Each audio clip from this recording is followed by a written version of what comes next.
Okay, John Presco, Defending Ed Fadeley, Part 2. The point I was making about Virginia, which I did make, which I'm going to now make, is a lot of men have tried to prey upon Virginia because she's broken, see. She's a beautiful woman, but there's something not right. She's vulnerable. She's had a head injury. Sometimes she speaks funny and she acts funny. Within an hour of meeting her, she invites me over to her house and says this: "I'm broken down here. I can't have sex." I said, "What do you mean you're broken?"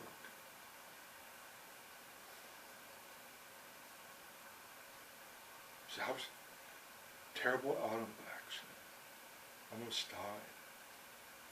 I don't enjoy sex. I can't have an orgasm." I'm going, okay. See, I love this person because she's honest. I fell in love with her right away.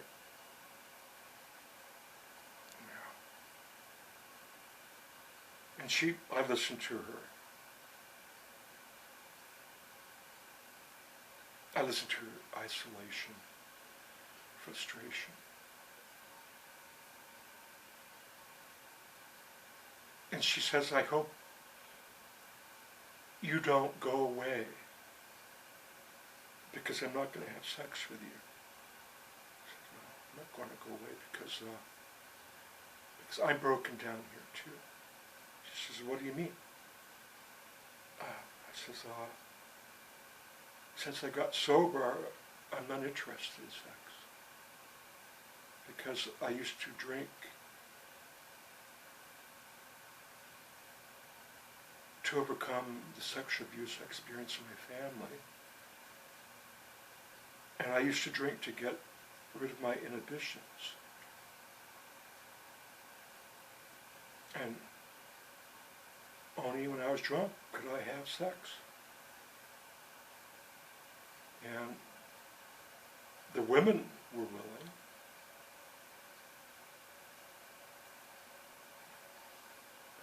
But I'm broken.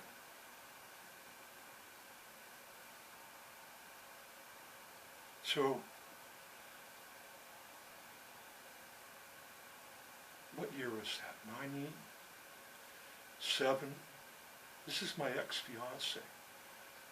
Who got down on one knee and proposed marriage to me almost a year ago. And a week later, I got down on my knee and proposed marriage to her because I knew she would forget that she proposed marriage to me because she suffers from short-term memory loss. You know, so the day after I proposed to her, I called her up. I says, "Did you know we got engaged last night?" She said, "We did." You know? I said, "Yeah. Do you see that big ring sitting over there?" But her this big this cheap garage diamond cluster thing, you know, for 50 cents or something, you know, because I knew she'd lose it.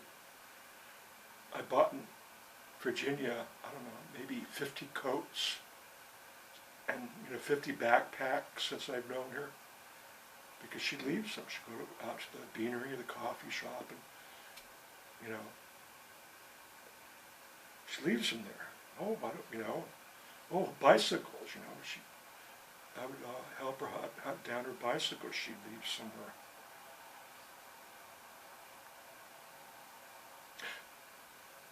And men would see Virginia as a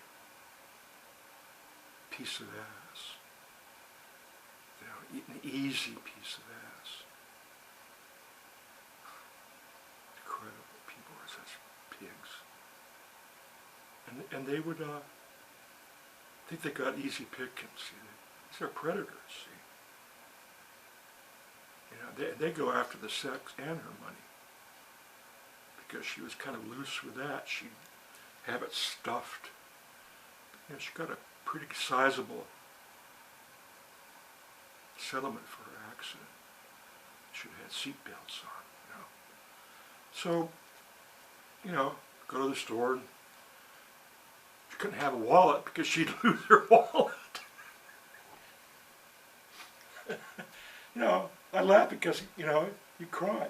So she'd have all stuffed, she'd go to pay somebody and pull out and all those 20 bills fly out on the floor. I mean, many times, I'd be in Albertson's parking lot, some woman would be running out, yoo-hoo, you dropped this, and had, a $20 bill. Well, plenty more where that came from. So, we broke up. I haven't forgot Ed here, see, this is the point. See, because Virginia knows a predator when she sees one, okay? She can spot a predator from across the room. And she won't have anything to do with you. She knows the vibe, see? She knows what kind of person. So when she saw Ed Fadeley in that house, when we walked into that house on the coast for the first time, we saw Ed Fadeley. She's engaging him. There's Colonel Sanders. There's this rotund, rosy-cheeked man. And he's got this twinkle in her eye. Looks a little bit like Santa Claus. Looks a little bit like me. Right off the bat, boom, they're just talking away. Round, talking. Now sometimes Virginia, would make a mistake, see. In the last, 20 years, how long has it been? 19, 18 years? After we'd broken up, I'd go over there, see. I was the guy that fixed the smoke alarms and this and did this for Virginia. Cut her vines and, helped her out all the time, even though we'd broken up. We actually had never broken up, but she'd be with somebody else, and, I said, oh, John, this is my friend. What's your name again? Sometimes she forget my name. What's your name again?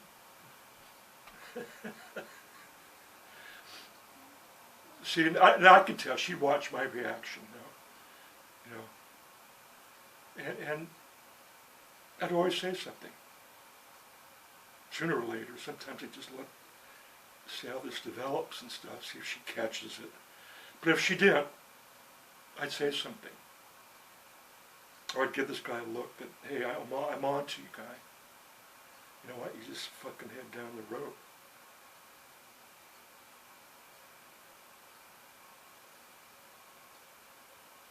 So, and this brings it up, defending Ed Fadeley, who I considered my peer. I have to defend myself because I demand an explanation why I wasn't invited to his memorial. There's a couple of reasons. Did Darian find out about Ali Valkyrie's accusation that she posted on the internet that I'm a sexual predator? Oh, we don't need any more of that talk around here. There's that report yesterday. 1 in 5 women that go to the U of O are being raped when they're half unconscious. Virginia was in a coma for 28 days. Her sister never left her side. Okay? Now where are the sisters of these rape victims when they went to that party? What the hell were they doing?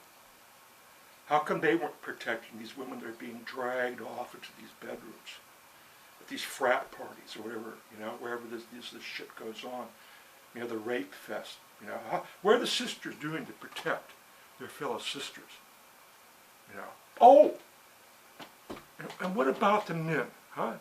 Well, how come there's not one stand-up guy at these parties that says, hey, you don't get to take that girl in there. She's half unconscious, she's drunk, it could be, don't take her in that bedroom, buddy.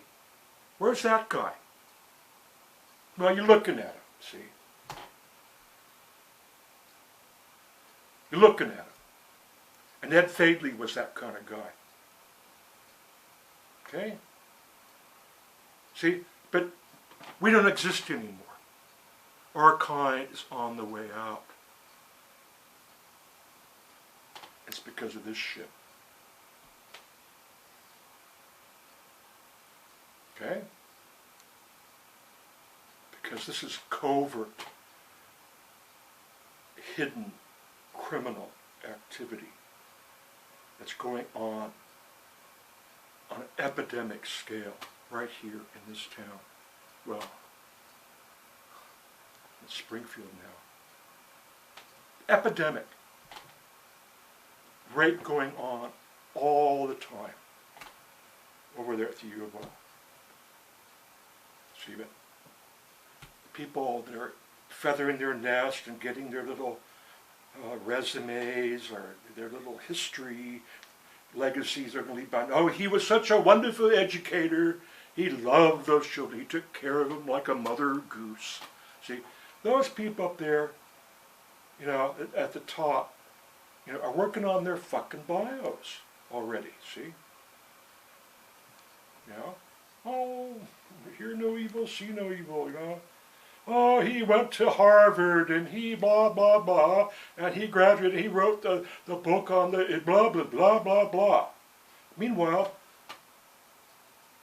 there's a 19-year-old girl with porcelain skin and eyelashes you wouldn't believe, and I've seen them.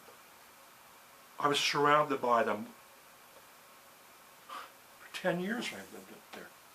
Did I hit upon one of them? No.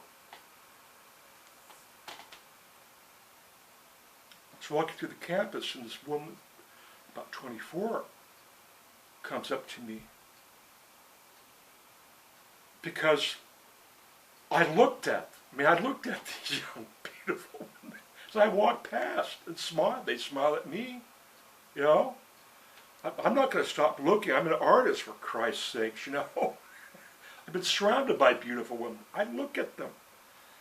And they like to be looked at, and they smile, and that's it. So here comes this beautiful woman, but she looks older than the others, And I'm making eye contact, with her. And she starts to go by me. She says, excuse me, I got to ask you a question. She says, do you find me attractive? I said, yes, I find you very attractive. I mean, you noticed I was looking at you. She said, yes, and that's the reason I want to talk to you. I can't get any of these young men to look at me. Please talk to me. I'm going back to school to finish getting my degree and stuff. I was working for a while, 24, And I'm beautiful, right? I said, yeah, you are. I said, what's wrong? And this is 10 years ago. I said, good question. I don't know. But I noticed that these kids don't hold hands. They don't pair off. They don't talk to each other.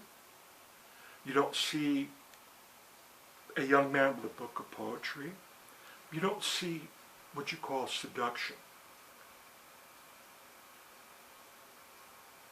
And there's degrees, or there's dysfunctional seduction, it's not deceit, this is what the libraries are full of, books on on seduction, was Don Juan deceitful, did he tell these women the truth? Did he lie to them, to get in their pants? I mean, my God, if you don't study this at college, where in the hell are you going to study it? Oh, the Bible. Oh, I get it. The church. You go to church. you know, and learn that you've got a snake in your pants, and it's going to seduce Eve, and it's evil. Well, that doesn't deal with it, with the epidemic rape going on, does it? No. Nope.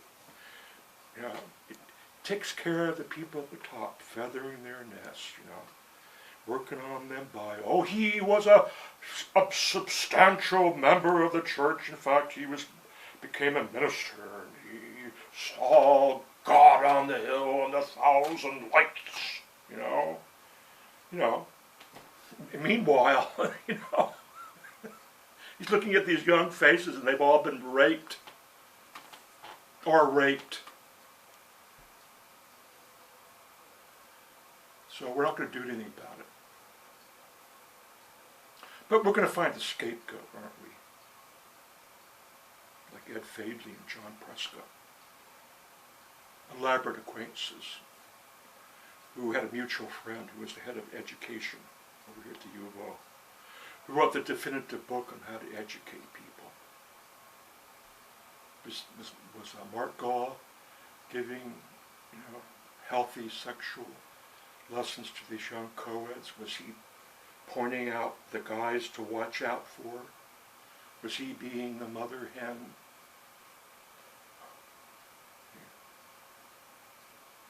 See, you know, I don't have any contact with my friends anymore, my peers. Ed was the last person I was talking to. We went to the DAC club and went to Landmarks together. He was going to give me some money so I could become a member. But I couldn't do it. Why?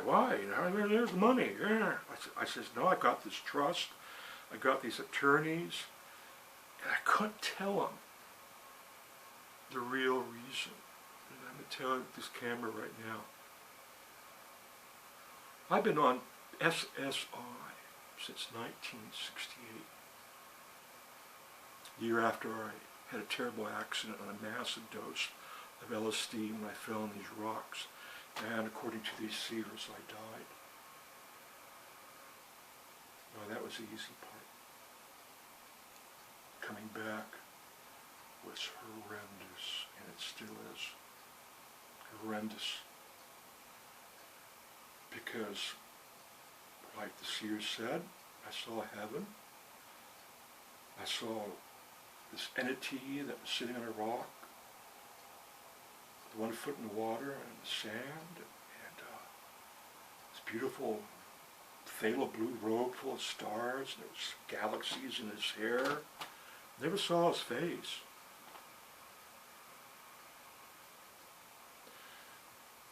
After you've been there, and a lot of people have, and they've recorded it and talked about it, written about it, they have a lot of problems when they come back. And a lot of them want to commit suicide, go back. They say, fuck this shit. You know, they want to go. They want to be one with the truth and heaven and beauty beyond compare. See, that's the divide. Some people have crossed it. See, but we're supposed to be going to college to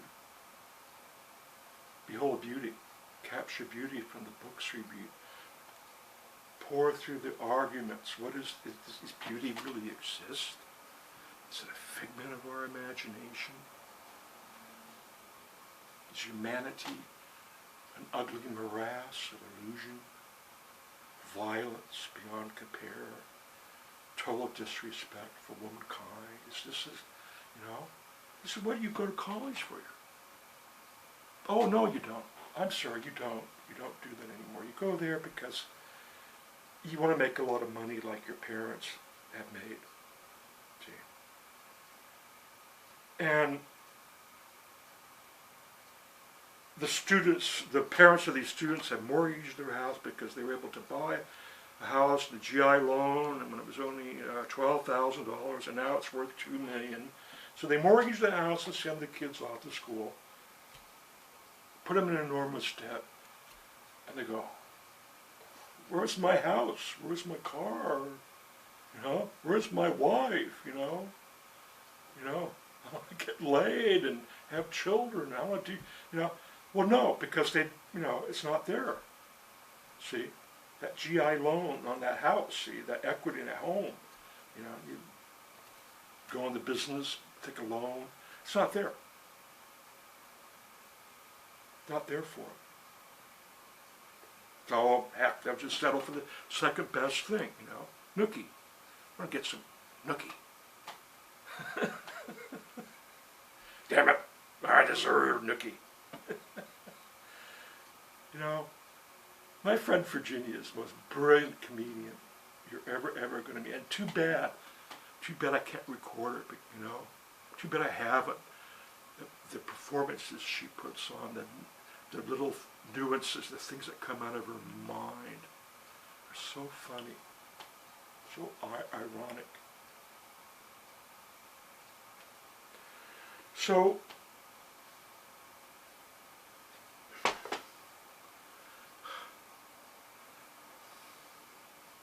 this is, you know, this is so hard to make this.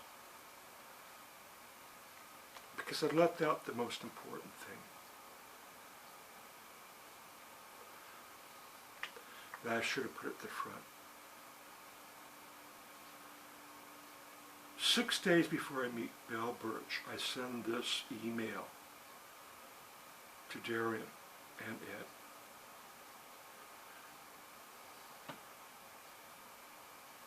March 27th, 2014 at 11:50 a.m.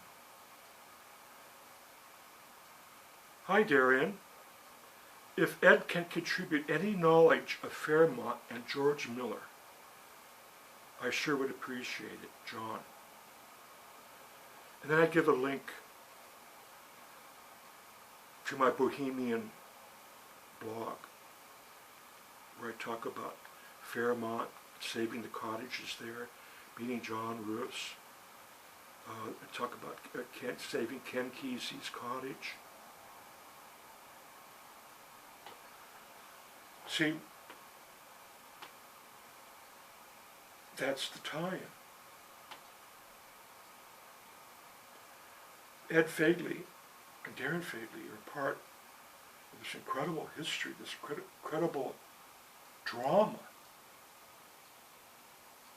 of finding Ken Kesey's lost cottage and the paper that he wrote there, that I showed Zane Kesey. See, boom, there it is, guys. See, this is the history that my friend Ed Fadeley deserves to be tied into. The history of Joaquin Miller, George Miller, the founding of Fairmont, Winnemucca Road to the sea, this whole bohemian thing I've been doing that led me over to Ken Kesey Square to be approached by Belle Birch, who had an ulterior motive when she approached me. She used her feminine wile to grill me for information. She was looking for other things than what was there. She had suspicions about me that I might be a donor, someone that's going to give Sleeps a lot of money that someone just had.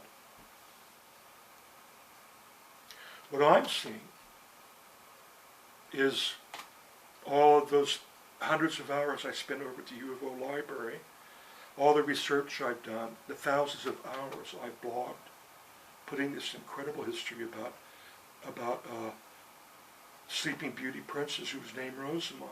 This whole Belle, there it is, see, that's what I'm doing. See, and I dropped out of high school. I didn't go to college. But what I've done on my blog, it is worth, I should get an honorary degree. Okay? But instead, what I get is humiliation. If you see this guy get in his face, he's a sexual predator. He went after a friend of mine You know, he's a monster. You know, he's just like those U of O students, basketball, you know, it's all there. They went after me like they went after Ed. It's because we're visible targets. Like type A male, whatever that is. You know, alpha males. You know. So we stand out, and we've got our mouths moving, our brains working, and we're talking to these women, see? You know, where the smart money's on, you know. Wait till I get her at the party. I'll give her, you know, 8 beers and take her into the bedroom. But, ooh, don't let my thoughts get out, you know? Oh, it's him, John, the old man with a beard that looks like Santa Claus. He's the rape artist, not me.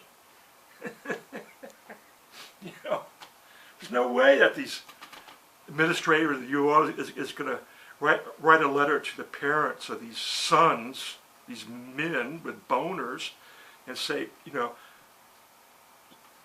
we have ruled that your son needs a serious sex education. And he needs to be told right from wrong. And he can't commit rape and crime because we're going to throw his ass in jail. See? You're going to hear that from the administration, see?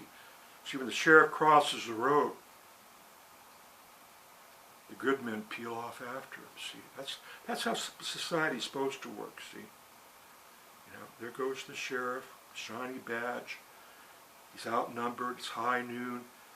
He heads across the road. See, this is classic America, but not anymore.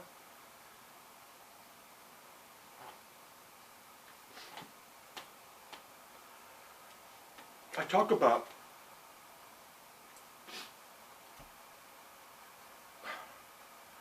I had to hire a lawyer. I almost lost my SSI because Mark Gall refuses to serve as my trustee, and so did my daughter. I had to get a new trustee, and it cost me a couple $1,000. Then I adopted my homeless friend Hollis right there. You see that? Okay. I did it with the money I inherited from my uncle. There he is. That's my friend. Homeless. Now you see me being the sexual predator towards this man?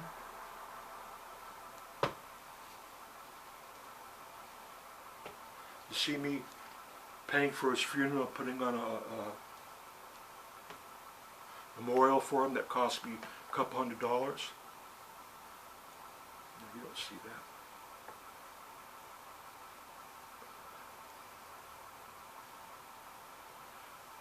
See, I'm going to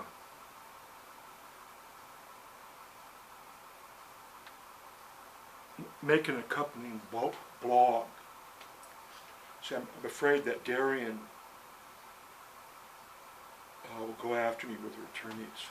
She don't want this being published anywhere. And if it's published on YouTube, they can, well, go after that, but if they go after my blog and get it taken down, that's going to be a real disaster. So what we're going to do is look at this woman here.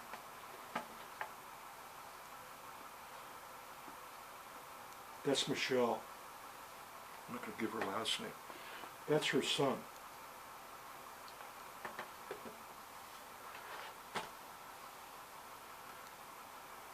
She was a good friend of Hollis. Michelle is autistic. She's very challenged, emotionally challenged, but she's a smart person. And Hollis treated her and her friend Steve like his children. He took care of them. Over there at Safeway, they hung around him all the time. He never took advantage of any